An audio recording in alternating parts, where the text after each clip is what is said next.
હોળીનો તહેવાર એ માત્ર રંગોનો ઉત્સવ નથી, પણ તેની પાછળ ઊંડા ધાર્મિક, સામાજિક અને કુદરતી કારણો રહેલા છે.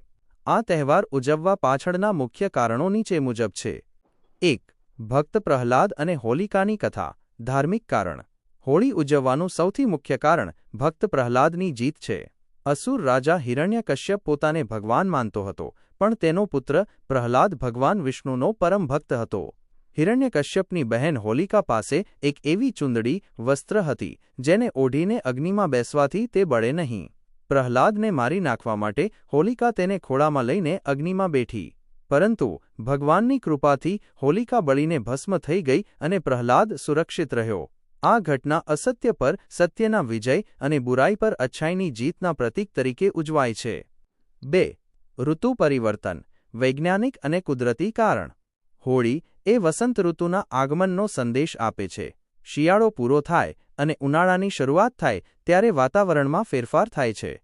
જૂના જમાનામાં હોલિકા દહન દરમિયાન નીકળતી ગરમી વાતાવરણમાં રહેલા બેક્ટેરિયાનો નાશ કરવા માટે ઉપયોગી માનવામાં આવતી હતી. ખેડૂતો માટે આ સમય લણણીનો હોય છે.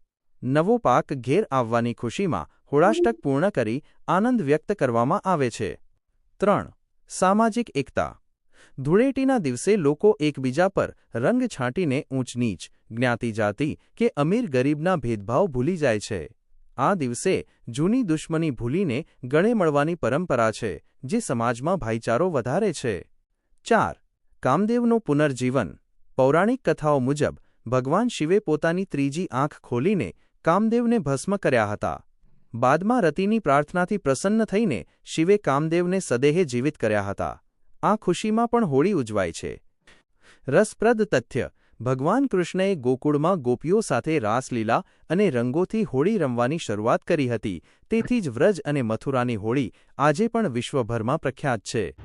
इस वीडियो को लाइक करें, हमारे चैनल को सब्सक्राइब करें, बेल आइकन जरूर प्रेस करें. हमारी न्यू वीडियो